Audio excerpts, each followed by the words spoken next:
What is going on, everyone? Chuck here with VMP Performance, and today we're going to discuss one of the most common questions we get here at VMP, and that is, what is the difference between Odin and Loki?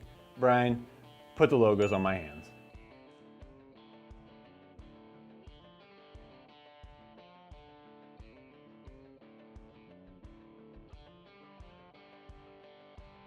So, starting off, we have our Loki Supercharger Kit. This is the same head unit.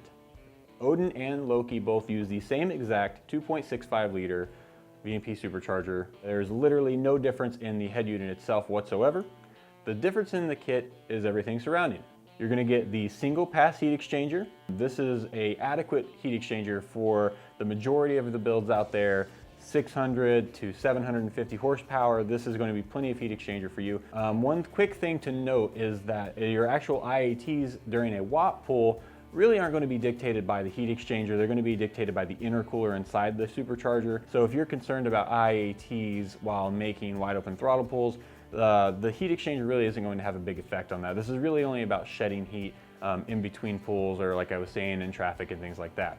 The car was hitting all the gears, it launched really hard, intake air temps were actually decreasing throughout the run. Moving on, the second biggest thing that you're going to notice between Odin and Loki is the throttle body. So with Loki, we actually utilize your car's stock throttle body. We have an adapter plate that mounts to the front of the Odin blower, and it's going to give you a much more OEM style feel. It doesn't drive like a twin jet or a big monoblade. It drives like a very stock car. This is good in the sense that you're going to retain a lot of that OEM drivability feel, but at the expense of some horsepower and some performance loss, because the stock throttle body is just not as large as the twin jet 69 or the optional 163R you can get with the Odin supercharger. So some pluses and some negatives there, but all in all, if you're looking for that OE style feel, you're only looking for 650, 700 wheel, the stock throttle body can definitely accomplish that, and it gives that really good driving feel. To help accompany the stock throttle body, we use a molded silicone tube that actually routes to your car's stock airbox. So in doing that, you retain a very OE style look.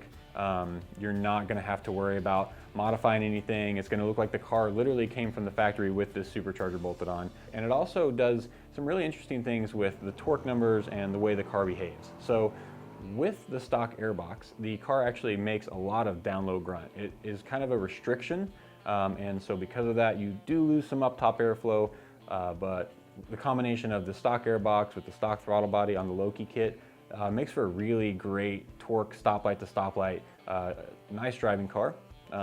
My 2019 GT, which we have some videos of at the track, was able to accomplish a 10.06 at 140 miles per hour with the Loki kit.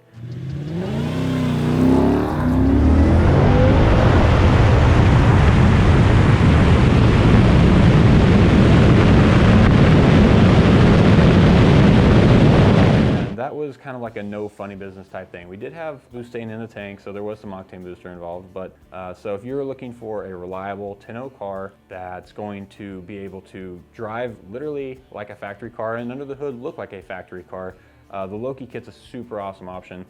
Retail on this starts at $69.99. There's no grinding for the Fiat system. There's nothing you have to do to modify under the engine bay to make this kit work. It is literally bolt on and go. So now that you've seen what the Loki kit entails, I'm going to switch on over to the Odin kit and go over what that includes. All right, so as you can see in front of me, the table's a lot more crowded now. I want to go over the basic differences of what's included in the Odin kit. First and foremost, as I mentioned with Loki, the head unit remains unchanged. This is still the same 2.65 liter, but moving forward, you're going to notice a lot of differences. The first difference is going to be the heat exchanger. From the single pass with Loki, we upgrade to the triple pass dual fan, which is widely accepted as one of the best heat exchangers on the market.